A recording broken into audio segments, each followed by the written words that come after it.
Welcome into another episode of the Motor City Metrics podcast. You can find us anywhere you find your podcasts. I'm Mike Papchak here with Ashley tonight. We got a small crew. You've decided to bow out. He's taking a trip back to his namesake, the Upper Peninsula. So he's taking the night off. And then Rogelio, with this wonderful heat, he's lost power. So Rogelio cannot join us either.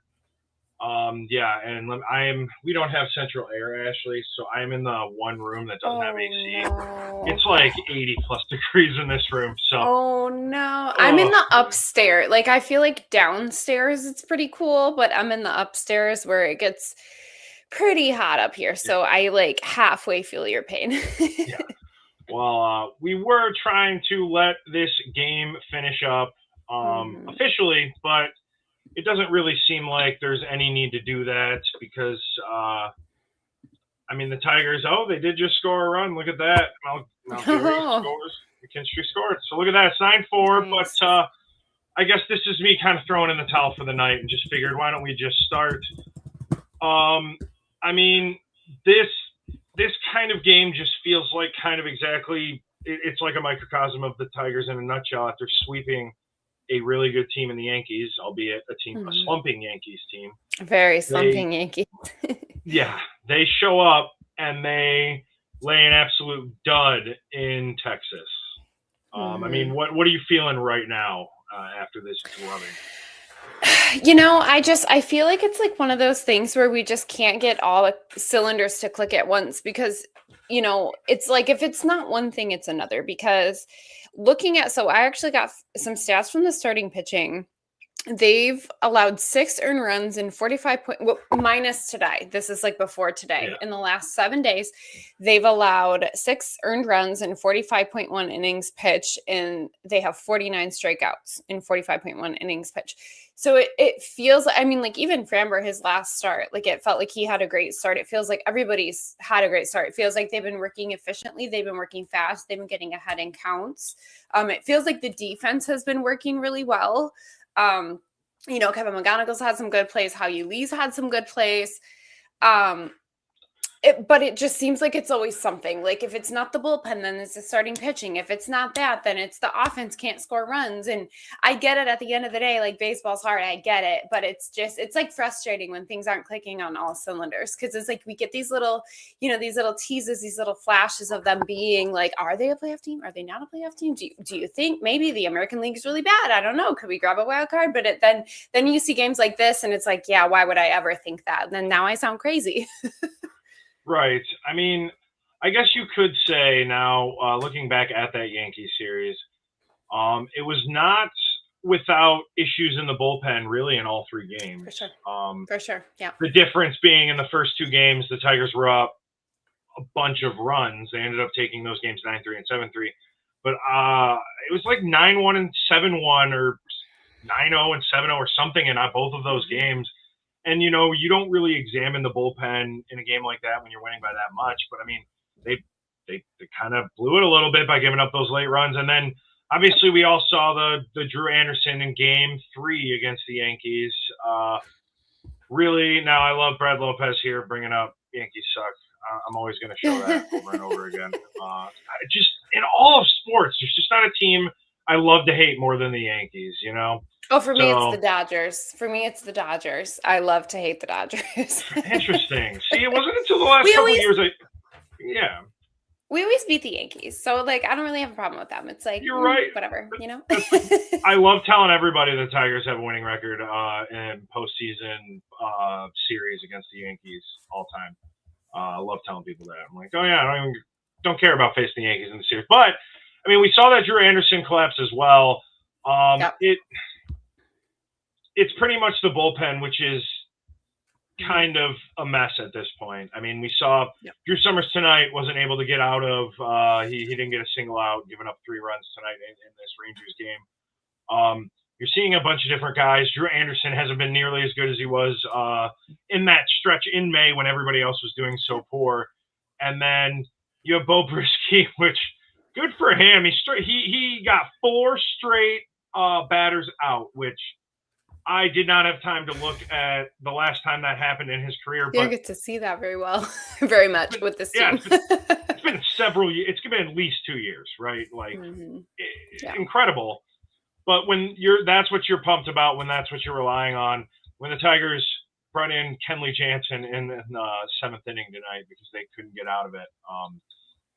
The bullpen's it's a scary sight. And I feel like we've just done this show so many times, and I'm not trying to really beat a dead horse, but it's just, this team has obvious flaws. And if you were, in my opinion, I have this written down. I didn't know when I was going to say it, but like, if you think the Tigers are still making the playoffs, I just don't see how it's happening, how it's currently constructed. They would have to get several bye candidates at the deadline in order for me to start believing in them at this point. They keep going 500 over certain stretches. You can't lose 3 or 4 to Houston and then sweep the Yankees. Like, it just cancels each other out, you know? Like, you're not getting any closer. They're still about to be 12 games under 500. It's just... And I feel like with the Rangers, you know, their offense hasn't been like the best this year. What's been like the impressive part about that team has been their starting pitching. So, you know, if you're able to score runs against them, that should be like the key to the game, right? Is getting to the starting pitching fast, kicking the starting pitching out of the game fast, getting to their bullpen and scoring runs. And to see a game like this, yeah, it's disappointing. Again, I just feel like for every single game, it's like you just nothing's clicking. Like, if it's not one thing, it's another. Is kind of what it feels like. You know, the offenses, I feel like, been doing better lately. The bottom of the lineup's been doing a little bit better lately. Hao-Yu Lee's been great. I feel like he, you know, dare I say, has been giving a professional at bat almost every time. Zach McKinstry seems like he's at least seeing it a little bit better. You know, James Outman, I feel like, is like a 2 outcome guy. It's a home run or a strikeout. But I feel like it's like, you know, we were complaining about that, right? And that improved. And we were complaining about the starting pitching, and the starting pitching seems to get better. And then it's the bullpen, but then the bullpen gets better. Then we're complaining about starting pitch. It's just always something. And I feel it just doesn't feel like a complete like team. It doesn't feel like a team that is able to be at their best when their best is needed and click on all cylinders, unfortunately. Right. And so I did want to highlight Hao-Yu Lee, since he's been called back up, slashing 347, 373, 469, sitting 42 OPS. He only has 2 walks, 12 strikeouts. His BABIP is 444. So wow, looking for that to probably, you know, he's getting a little lucky. But he does, I mean, I always say, he's got a little bit of speed too. So I feel like he's able to beat out throws at first and like get himself that on base a little bit more. I think he's hitting the ball hard. And since he's been, I mean, when you have a 347 average, like, you're not looking for walks too much. You're still getting on, you know, over a third of your at bat. That's pretty damn good. That BABIP means he's probably not going to keep doing this, obviously. But he's brought his lineup since his demotion from an OPS 578, and he's brought it up to his season average all the way up to 676, which is right around league average. So that's how well he's been doing. He's brought up I think he's an even 0 WAR when he was a negative WAR when they sent him down in his original demotion. So I just thought it was worth highlighting him. He's not McGonigal's not the only good rookie on this team, but you know, I feel like, sorry, go ahead. No, you're good. I was just going to say, I feel like once we get Glaber back, oh, okay. We just got a comment about that.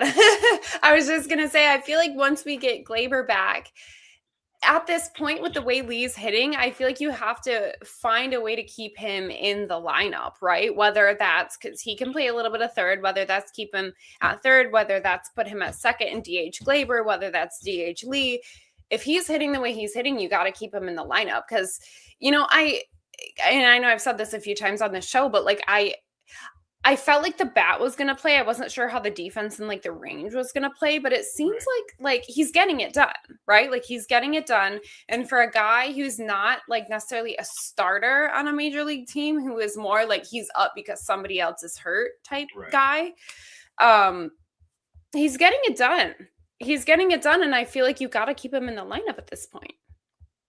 I mean, yeah, when you have guys like James Outman and, you know, unfortunately Zach McKinstry, and it's not a great look. And at this point, it does kind of seem like he's ready for it. I mean, those stats I was reading, it was before his home run tonight, so he has brought his slugging percentage up to 401 after that. So good for Hao-Yu Lee. It's just cool. I don't know. I agree with you. Now we don't know much about Gleyber Torres' injury, because I did see that, you know, I don't think that he's, you know, coming back immediately. But I do think that there's a go ahead. I was just gonna say, with an oblique injury, I feel like that's something you really have to tiptoe around. You don't want to bring him back and then he gets hurt again and then it's worse. So I could definitely see that. And you know, I feel like we do this every year with one of the players. It was Parker Meadows a couple of years ago. But it's truly incredible, the Tigers' record with and without him. Hold on, I just had this up. Oh man, Gleyber Torres in the lineup. They are 23-20 with him, and after tonight they'll be 14-30 without him. That is just like that's an insane split to think about, and it was kind of the same thing with Parker Meadows a couple of years ago. 2024. But the professional at bat and really just the walks, the getting on base, he was setting. I mean, if he does have the highest walk rate of his career, and that was already something he was known for, and he's at that point in his career so far. So obviously that's a huge point of like a huge thing for their lineup that's really helped their offense. And I don't really know if they. Go ahead. Sorry. You good? I was just going to say, you know, we saw his season in Erie where he stole all those bases. And I almost have to wonder, like, when he's going to, because I think we've seen him steal like a couple up here, but I almost have to wonder when we're going to start seeing him incorporate that as kind of a part of his game as well. Because we saw last year, Zach McKinstry, I mean, his slug, like he had a plus slug for last year. And for a player like Zach McKinstry to get to plus slug, that's crazy. So, but I feel like somebody like Hao-Yu Lee, who has the bat that he has, who has, you know, the field ahead that he has, if he's able to start taking extra bases and stealing bases as well, I feel like he could be like a very important part of the team if he continues hitting the way he's hitting. So yeah, it looks like in 2025 he had 22 stolen bases. Crazy. Just looking in limited games in the minors, and 17 games in the minors, so 3 rehab and then 14 in Toledo. He actually has 0 total stolen bases and a single stolen base this year for the Tigers. Hao-Yu Lee. See, for some reason I thought he had more than that, but that's crazy. I mean, I just looking at this, that's wild that there's that big of a drop off, because he had 22. And he got caught stealing 5 times in 2025. And then in Erie, the year before that, he had 16 stolen bases in 87 games, with he only got caught stealing once. So it seemed like that was an aspect of his game back then. And even in 2023, you were looking at 17 over 3 levels. Like he was consistently getting 15 plus stolen bases, and then nothing this year. That is really interesting. And I know the Tigers are not exactly known for stealing bases. They do it with less than everybody in the league, as far as I know. I think they're 29th actually in steals, but that's a part of their game that they're missing, that they had in 2024 that gave them that extra push that like you haven't really seen this year. Yeah, you're right. And part of that like is another of like the weird, the margin things that don't show up as much in the stat sheets that we talk about with like defense as well. Like, yes, their defense has gotten better, but you know, throughout the season, it's not been great. I mean, we still have Kevin McGonigal. We do have players that are playing premier defense in McGonigal and in Dylan Dingler. Although Dylan Dingler doesn't have he's not catching as many steals as he has in the past. The percentage is a little low. You know, that I've thought about that. I've thought Yeah. about that fact, and that almost like I almost wonder, and I'm not dissing anybody. I'm not dissing anybody's defense, but because we have kind of like newer guys, like rookies up, like how you Lee. Because I feel like last year, right, we had Javi at shortstop. And I feel like the pick between Dingler and Javi, because Javi's a very experienced shortstop, probably the pick time was a little bit less, right? And like Javi was making all those picks, whereas I feel like this year, you know, no offense to McKinstry, no offense to, I don't know who else has played short. Well, McGonigal, Zach Short, right? But like, I just feel like they're not making the picks that Javi was making. I feel like there has to be some sort of a correlation there.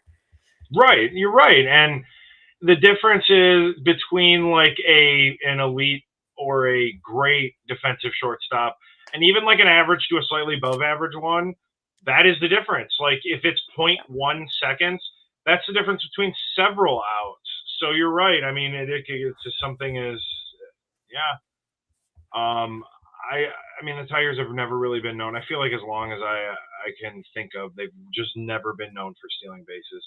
I remember Quentin Berry coming up and just changing how everybody looked at baseball. Oh yeah, I loved Quentin Berry when he came up, just stealing all those bases. It was, but part of that is because we don't see that in a Detroit uniform. We don't see that for the Tigers like ever. So you know. I hope to see that once Max Clark comes up, because I know that's a big part of his game. So I feel like we need players like him. We need, you know, I don't know that like Seth Stevens's bat would necessarily play in the major leagues, but we need a guy like that who is like an 80 runner, who is a base stealer. Not only are they a fast runner, but they have like instincts on the bases. Yeah. That's a part of the game that they're missing. I feel like that. Not that that would make them the playoff team, but I feel like it would make them more competitive. It would give them kind of an edge. I mean, just give them Jahmai Jones' spot, right? I mean, like, if the guy isn't going to hit, at least put him in as a pinch runner. And then if he's got to take a couple at-bats, who cares if he bats 150? It's going to be the same thing you have now. Just at least he can do something else. I don't know. I mean, you put in pinch hitters that can't hit. You can put in pinch runners that can run. Yeah, right? Exactly. It's crazy. I mean, and like you said, this isn't something that's going to fix the Tigers, obviously. There's a plethora of things. And it sucks because we did see what we thought the Tigers invest in their bullpen. They did really spend a little bit of money on the bullpen this year. I mean, Kenley Jansen has been a disappointing. Yeah. Kenley Jansen has been a disappointing signing. It feels like they have kind of a habit of signing guys who are a little bit older and kind of like maybe don't have it anymore. It just kind of feels like that sometimes. And that's the feeling kind of with Kenley Jansen. Not that he can't close out a game every now and then. I just don't think that he's a high leverage guy anymore. No, actually. So now that you brought that up, I want to bring up something that I found when I was doing some research for the game for the show tonight. Weirdly, the Tigers' biggest issue this year hasn't been the 9th inning. It has been the 8th inning. The Tigers' worst inning. Yeah, it's been the high leverage, not even the save situation, although the save situations are not good. So they're 2-9 with a 5.64 ERA with 15 saves in 20 games, which is actually a higher percentage than I thought. I mean, it's 75%. Okay, well, that's not very high. But in the 8th inning, specifically, they have a 5.48 ERA, 7.92 OPS against, and it's by far their worst inning. It's the only inning they have that's that high for the bullpen, and it kind of makes you wonder this closer by committee, and they don't have a designated setup guy. And maybe I'm not saying that's the answer, but when I say that they don't have a designated setup guy, I don't really know if you could really say that any of those guys in that bullpen are. You want guys like maybe Tyler Holton, and I think that Hinch wanted Drew Anderson to maybe step into that role, and he wanted Will Vest to step into that role. But we've talked about on this show Will Vest's terrible splits. He's got like an 8 ERA in the 8th inning. He's part of the big reason why they're so bad in the 8th inning overall, but he can't do the 8th inning either. They don't have that guy that can bridge to the 9th inning. I mean, Tony brings it up too. I'm not trying to steal your thunder here, Tony. You're right. A lot of that terribleness in the eighth inning is might even be like 10. I can find that number in a minute, but they don't. So I feel like maybe the way that they're looking at closer by committee, it's indirectly hurting their setup and the rest of the configuration of their bullpen, right? And when you don't have that, I'm not saying you need a designated setup guy, but you need a guy that can at least do it, and it feels like they don't have that. It feels like they're missing like a high leverage veteran in general. I feel like now I wasn't looking at numbers at this time, but like basing it off kind of like the eye test, it feels like they're missing a guy like Joaquin Benoit, right? Or a guy like, even like Tommy Kahnle was like when he first came to the Tigers, like he was a veteran. He got some swing and miss, and he could handle a high leverage situation. It kind of feels like that's what they're missing. Cause a guy like Drew Anderson, like I don't know how much major league experience he had prior to pitching in the KBO. He had like do you 3. Know that offhand? Yeah, I've actually got it right here. It's actually embarrassing how much I've looked at Drew Anderson's baseball reference page. It's been a lot. It's like all you have to type is D and it comes up. Drew Anderson baseball reference. So let's pull up his splits here. So he had 3 different years. Now he hasn't pitched in baseball and Major League Baseball since 2021, but he has pitched in parts of 27, 28, 29, 20, and 21. So okay, so he has some. I should have looked that up. That would have been an easy lookup. But so he has a little bit of major league experience prior to the Tigers. It sucks because I feel like you looking at the stuff like based off like the eye test, like Drew Anderson gets a lot of swing and miss. I feel like he could be the high leverage guy. There's just like something missing. There's just something missing, and I don't know what it is. It's like. Sorry, go ahead. I was just going to say, it's got to be meant because in the month of May, I mentioned it earlier, he was actually like lights out, an amazing reliever in May when they were losing all of those games and it didn't matter very much. But in the month of June, when they started winning a little bit more, he's got a 5.6 ERA in the month of June is what he ended. Like he shrunk. Again, like he's back to how he was at the beginning of the year. Yeah. Now, it's hard because it's like there's no like pattern recognition. I feel like usually it's like you can spot a pattern and be like, okay, like this might be the issue, that might be the issue, but there's no pattern recognition. So I feel like it's hard to point a finger at him, point a finger at the coaches, point a finger at people like to point a finger at AJ Hinch, point a finger at Scott Harris. It's hard to actually point that finger when like you don't know what these guys are doing, right? Like you don't know what they've done in the off season, you don't know who they're seeing, who's coaching them, who could get players go to other players for help. So it's like hard to like put your finger down on like what exactly is it. And I'm sure, right, if it were easy, he would be doing better than what he is now. So how do you feel? And I'm not saying this is a major part, but I mean, have you gotten a chance to? How do you feel about Wigspach so far? So he had about what so far? Jacob Wigspach. He's pitched 9 2/3 innings so far. He's the guy that they picked up for cash from the Brewers, I believe, right? He's got 9 2/3. His ERA is 1.86. He's given up runs in 1 outing. His FIP's 5.28. He had a crazy high walk rate and a crazy high strikeout rate in AAA. Mm-hmm. He's only got 2 walks so far in those 9 2/3 innings. I know that's where we're at this point when we're looking at the bullpen. But I mean, how do you feel about him so far? I've liked it in the limited action we've seen. Yeah, no, so have I. I feel like kind of the same about him as I do Drew Anderson in the fact that like he passes the eye test. Like the stuff passes the eye test. It looks like he's got some swing and miss stuff in there. But usually the guys, that's the issue. And we saw this even with like Camilo Doval, right? Like the guys who have a really high strikeout rate usually also come with a high walk rate.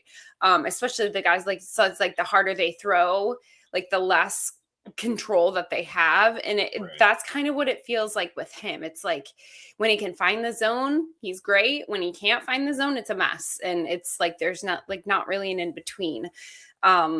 And I've never played baseball, so it's like I don't really know how difficult of a thing that is to fix. But again, I feel like it's another one of those things that if it were easy, it would be fixed. Right. I mean, like I say, so he's had 7 strikeouts and only 2 walks so far in his very limited action. So the high strikeouts and the high walks have neither of which have followed him up. I just, at this point, that's where I'm grasping, though. Like, you're looking at a AAA pickup that was more of a, and no fault to him, but kind of a little bit of a desperation. We need guys, we need bodies in this thing that can get some outs. That's kind of just. I feel like with the bullpen, like I'm not big on spending a whole lot of money with the bullpen. Like, okay, if you want to go and get a veteran swing and miss guy at the back end, like that's going to cost you. Like that's going to cost you a lot of money. I'm not against doing that, but it is such an unpredictable, position. Almost a guy can go from having a really, really good year to a really, really bad year like that. So I'm not against picking up bodies that can get outs and kind of like making a project out of the bullpen. It just seems like consistently doing that, unfortunately, when you don't have the right guys, is just not, it doesn't play. Well, and it's like, that's not winning baseball. That's, hey, let's see what sticks. And they're like doing their own little project. And it's like, well, we like winning guys. Yeah, and I agree, Adam, here. This one made me sad. Tiger's not completely lethargic. I mean, put up a little bit of a fight when Drew Summers can't get an out. And, I mean, there's just not much you can do there. Framber Valdez is just having one of the weirdest non-Framber Valdez seasons of his entire career. He's a fly ball pitcher all of a sudden, which is insane. It's been a little weird to watch. It's almost expected.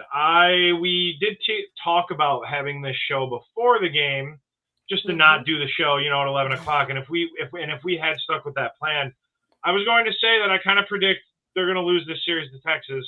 It's because Texas is hovering around 500, and because we've seen this team time and again show us a sweep and then just kind of fall back. Right? It seems like. Streaky implies that they have a chance to go on a streak. It just seems like they can put it together for a couple games at a time. But you look, I do want to bring this up too. So we're not going to do our regular segments. It's just me and Ashley tonight. But if we did do Inside the Numbers, I was going to say 662. This would have had to have been the winning percentage. This has to be the winning percentage the Tigers have to have the rest of the year in order to get to that 87 and 75 record. They'd have to go 49 and 25 at this point in the year. I'm never say never, but it doesn't look like that's going to happen. And maybe they don't even need those 87 wins to get to the playoffs the way they always looked, right? And even with this terrible loss, it did finally go final. 10-4, Tigers lose, dropped to 38-50 here. It was game 1 against the Texas Rangers. Oh my goodness, just lost my train of thought there for a second. Just with that, having 50 losses here, 38 and 50, you need to start sweeping series, and you just can't really lose that many from here on out. And it feels like even when it's like, oh, it feels like they're going to win a series, right? And they're getting ahead. Sometimes it just seems like they always find a way to lose it.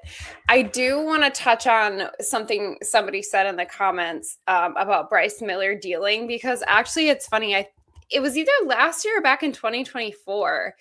I predicted Bryce Miller was going to win a Cy Young.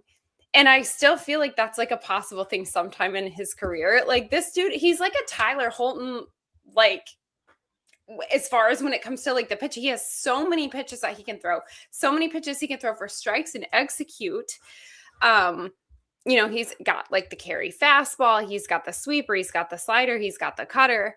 And yes, he is dealing tonight. So I just wanted to point that out. A big Bryce Miller fan. It is against the Angels, though. I mean, yeah, always with a grain of salt. I did want to address this too. Per Savant, I'm just kind of looking at the movement in his pitches. Looks like the only one that really gets plus movement is the changeup comparably, or excuse me, his slider here. I can't say much more than that, but yeah, I love the adult baby name as well. He really does look like a giant baby. I'm sorry. Just, yeah, we're kind of venting a little bit too. I don't really know if they're cooked. They did just make the playoffs the last 2 years. We are seeing some interesting developments. You're looking at Kevin McGonigal as a huge success story. You're looking at Troy Melton and Kyler Montero as huge developmental success stories. Now, call me crazy. I know that we're looking at a 2027 without Scooble, regardless of how it happens, whether he gets traded, whether he leaves, whatever happens. Troy Melton is kind of making me feel a little less bad about letting him go. Now, I know he's a righty. I know it's not the same, but man, has Troy Melton just been so good since he debuted. What he has. I feel like every start we've seen him make an improvement upon something, because I feel like the first start that he had, it was like, okay, this stuff looks good, but he's not necessarily getting the whiffs. He's not necessarily getting the swing and miss. And then it seemed like he kind of improved upon that throughout the next couple of starts, and he started getting the whiffs. And now I feel like the issue is just like executing in a 2-strike count, really is what it is for him, because I feel like I've seen him take a lot of counts from like 0-2 to 3-2. So I feel, and he already, like, I feel like he's very fast. He's very efficient, but if he were to fix that and be able to execute a little bit better, I feel like he'd be able to work like boom, boom, boom, boom, boom, which is kind of what it feels like now. But if you watch the counts. Right.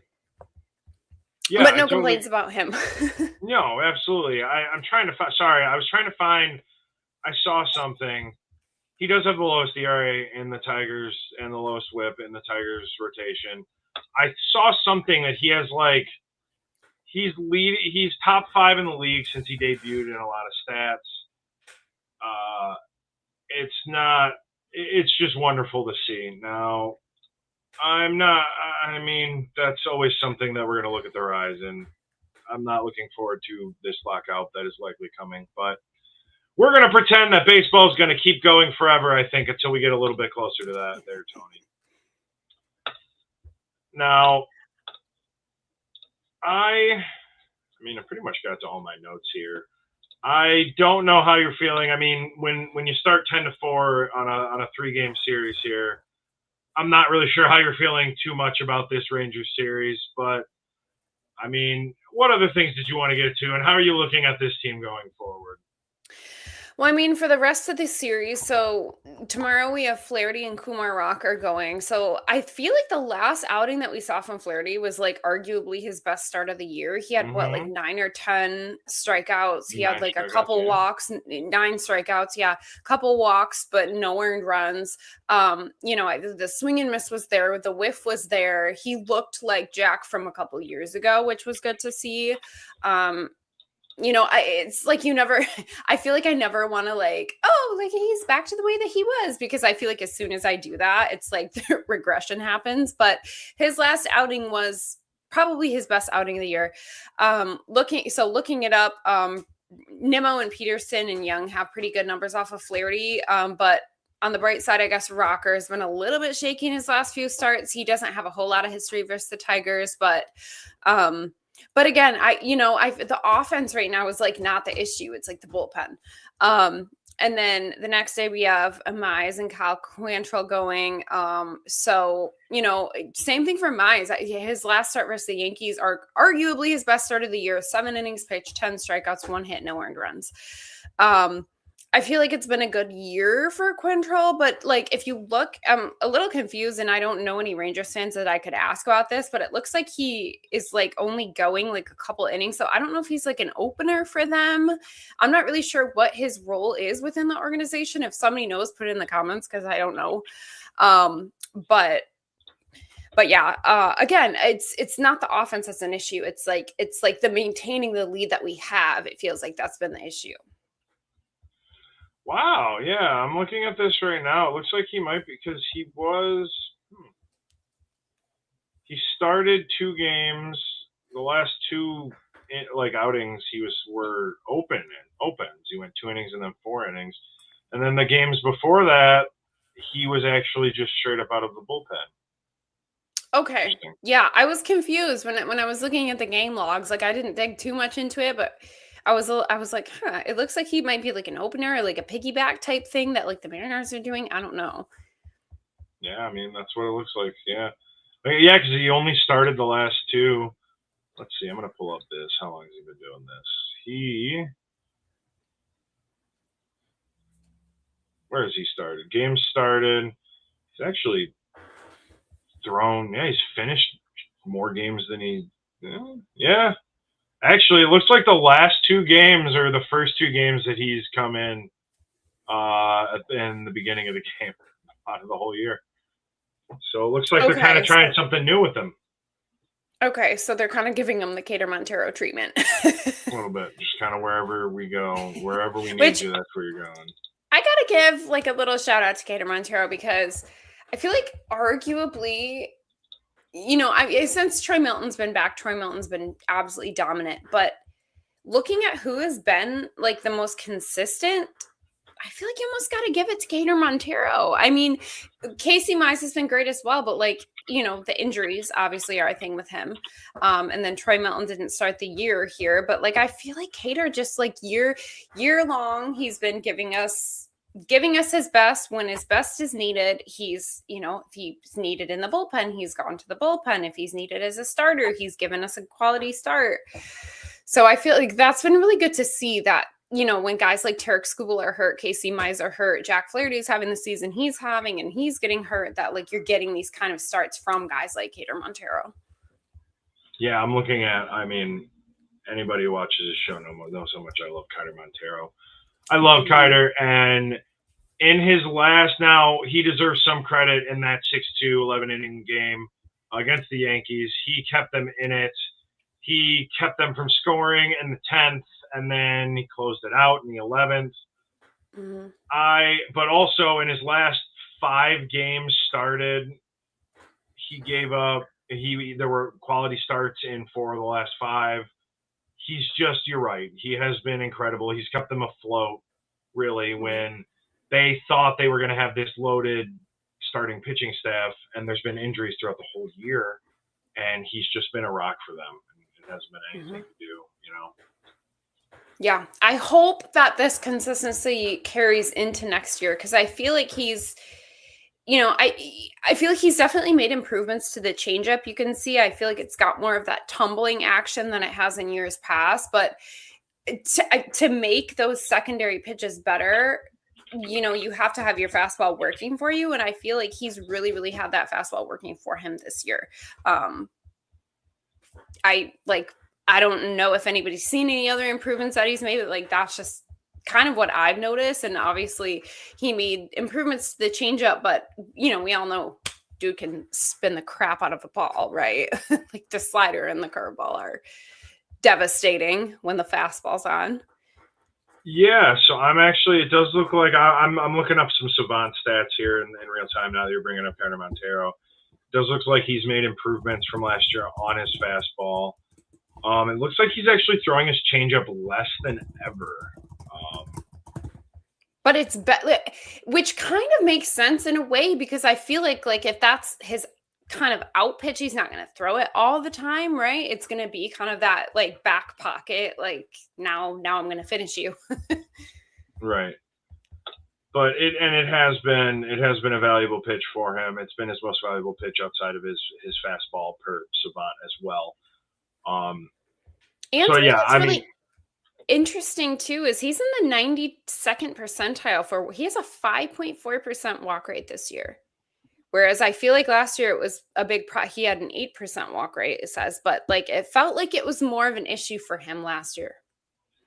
Yeah. Oh my gosh. Yeah. I did not realize it's that low. Top 8% of MLB starting pitchers right there, 5.4% watch rate. That's great. I do think we have the bones of what could be a decent pitching staff looking forward. But unfortunately, that's kind of how I'm looking at things. It almost kind of feels like that's what they're doing with Cater. They're like, we're not going to overload you with innings. You're going to be a starter next year. It feels like they're going to keep him I don't know how much longer we want to talk, but I did kind of want to bring up something. I wasn't sure if I was going to bring this up, but I honestly think, weirdly, one of my big priorities right now, the off season, is not even trading Scooble. It's weird that like I want to extend Casey Mize like right now. I know it's not feasible, but I cannot see a world where I want to let him go with the kind of year that he's been having so far this year. I don't want to let him go either, but it's just the injuries. And the hard thing is I feel like the injuries have been a thing like organization wide. Like it's been a thing. It's been a thing in the minor leagues. It's been a thing. But the two guys that we drafted, not last year, but the year before, Owen Hall and Ethan Scheifelbein, they've barely seen the field. Yeah. I mean, they've been hurt. Like, it seems like there's been like kind of like your main guys hurt at every level. We've seen almost the entire rotation be hurt in the major leagues. So it's like, what the hell's going on? And it's hard to say if it's like a Casey Mize thing, because I feel like it's always that groin issue coming back, or is it a training staff thing? Like, is it a workload thing? Like, it's almost feels like the other issues. It's like hard to point a finger because it's like, what the hell's going on? I mean, you're right. Yeah. And it always kind of comes up. It feels like we always spend a little bit of time on the fact that, like, yes, they do have a plethora of injuries throughout the minor leagues and the major leagues, obviously, that we've seen. And I know it looks like we're pretty split. And actually, I did kind of bring this up because I know that that's how you feel about Mize. So, I knew that we kind of I know, Mize. but people are bringing this up. We've got some differing opinions. I understand the injury part. It's just the kind of player that I'm seeing when he is healthy. And I agree with you. And he's a 1-1. Maybe that's dumb, but it's just like, no, we took him with this high like draft pick. They developed him. He had his ups and downs. And I do think that he's not going to get a crazy deal just because of not only the injuries, but this is by far his best year in a contract year. I don't know how much that would necessarily be worth. And yeah, I mean, you can't. I also love the other baby face boy in the pitching staff for the Tigers, Reese Colson. Those rosy cheeks. But the injury stuff does matter, and you do have to have guys that are available. And it's funny, we're not talking very highly of Framber Valdez lately, but that is kind of one of the reasons that they did bring him into this pitching staff. Framber Valdez doesn't really miss starts. He doesn't. He's an Iron Man. Kind of a workhorse, so, yeah. Yeah. So at least he's doing that, guys. I know there's not a ton to talk, like, happy to talk about. He's at least eating up some innings. Did not have a good night tonight. Was there anything else you wanted to get to, Ashley, before we maybe wrap this one up for the night?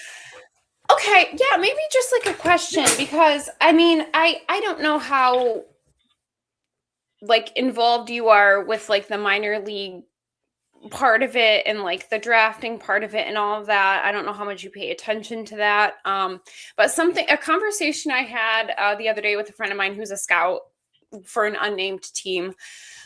We were kind of trying to come up with like what is it that the Tigers do well, right? Because obviously like they have, as far as development, because obviously they have like this, seemingly since they got Mark Hunter, kind of like this drafting strategy where it's like left-handed hitting up the middle guys who are prep guys. Which I feel like that's kind of like a thing for everybody, right? If you look at every team, what are you looking for? You're looking for an up the middle guy who plays really good defense, who has field a hit, who is not swinging and missing in the zone. But past usually like your 5 picks, like that's just not a thing. Like you have to go with the guys who have hickeys and like kind of like roll the dice on them to be the player that you think that they're going to be. But we were talking about in the draft this year, if it were to come down to 2 guys, are you going to take this guy who has a higher floor, or are you going to take this guy who has a higher ceiling? And my answer to that question was, I feel like they're going to take the guy who best matches like what they're best at developing. And we were talking about, the guys on the team right now who are kind of homegrown guys, right? So we have like Casey Mize, we have Tarek Skubal, we have Troy Melton, we have Riley Green, we have Kevin McGonigal, we have Dylan Dingler. And I guess my question to all of that was, how much of that talent came from those guys? And then how much of that was kind of like developed by the organization?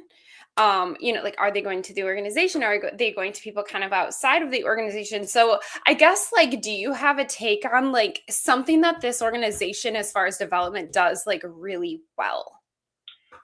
That was very long-winded. I'm sorry. That's okay. So, I mean, I'm just kind of like thinking out loud here. Obviously, power is something they've been they kind of lacked. Like, power isn't making it to the major leagues. So, obviously, it's not anything like that. We are seeing more lately guys that are sticking defensively, but I feel like we don't see a ton of elite defensive guys coming from their system. So I wouldn't say defense is something that they develop.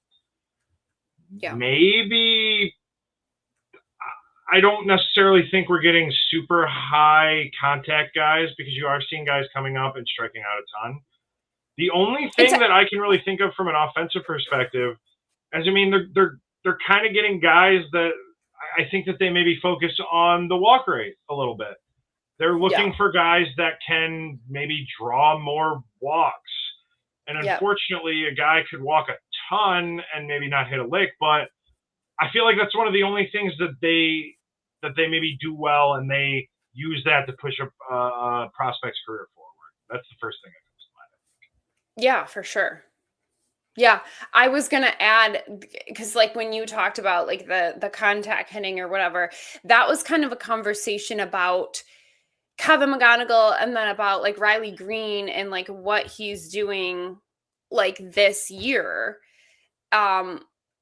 Was like Kevin came with the contact. Like, if you ask a scout that saw him back in high school, they're going to tell you like they're going to tell you he's a 65-70 bat. Like, most of the scouts that you talk to. So like, is that really development, or like, is that just somebody that they went out and saw that talent and got it? And somebody in the comments said, we developed Dingler. We did, but like, you look at these catchers that like, he came from Ohio State University, right? And like, if you look at catchers other than like Michael Oliveto, the high school catcher that we chose in last year's draft, you really don't see a lot of catchers getting drafted out of high school. You see them getting drafted out of college. But like, did we really like, because it's my understanding that he had pretty elite defense at Ohio State as well. So like, did the Tigers really develop that defense? I'm sure they kind of fine-tuned it, but like, is that really something that's like their specialty as far as development? Was just kind of a question, I guess, because I couldn't really come up with anything. Like, I couldn't come up with like something that I could put my finger on that I'm like, oh yeah, they're like really good at that. No, we're really kind of trying to wait for this kind of next wave of prospects almost to kind of see if maybe the organization has turned a page and is able to put guys like, like if we do see Max Clark kind of come up and be that 5-tool guy, Kevin McGonigal is doing everything well right now. Is it going to end up being like, oh, maybe they're well-rounding guys? I know that's not exactly what you're looking for, but at least it's like that would show a positive sign, because, I mean, anybody who's listened to the show longer than that, I've been on it, and longer than you've been on it as well, this is like Tigers getting homegrown guys that they develop at all has just never really been something that it's not been something that happens a ton. They don't bring these guys to the majors when they're developing themselves. It wasn't ever really happening. So I feel like maybe we'll see that more in the next couple of years with guys like Max Clark coming up. And maybe that's a cop-out to say, like, oh, we don't know yet, TBD. I don't ever love answering that way. But it does kind of feel like we need to see more to be able to, because I don't really think anything sticks out right now. Well, because Mark Connor was with the Padres before he was with the Tigers. And I feel like when he worked for that organization, it seems like they have a completely different like view on prospects than anybody else does.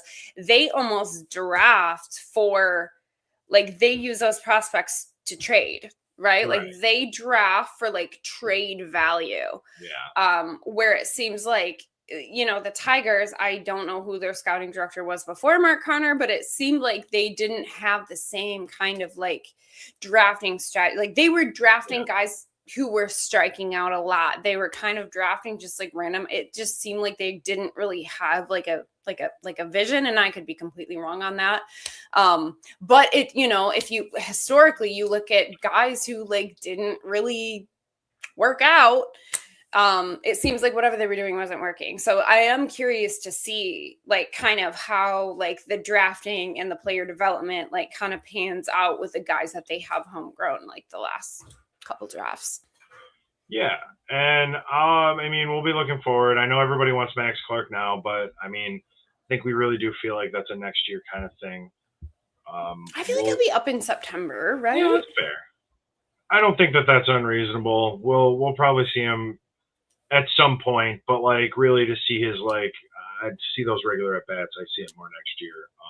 Anyway, it's neither here nor there. I think with that, we will wrap it up for the night. Thank you to everybody for checking us out. Now we do have, oh my goodness, the draft show is coming up soon. I do not see the date. I'm so sorry, guys. But make sure you guys. July 11th, I think, wouldn't it? The day of the draft, right? Yep. No, July 11th. There you go. Sorry, I was trying to open the studio, couldn't get there. So make sure you check that out. It'll be the 7th annual, I believe. Yep, the 7th annual Tigers Minor League Report MLB draft show. So check that out. I know Ashley's going to be on there. I'm sure I'll be on after the first round. All right. I'm sure I'll pop in and out just to, see what's going on. But I'll leave the heavy analysis to you guys that definitely know a little bit more than me. But anyway, for everybody, Rogelio couldn't be here, and you. I'm Mike, and this is Ashley. Thank you guys for listening to Motor City Metrics. And oh my goodness, have a great night and a wonderful holiday weekend, everybody. Yes, happy 4th. Yeah. Don't blow your fingers off. No, keep them all and stay classy, everybody.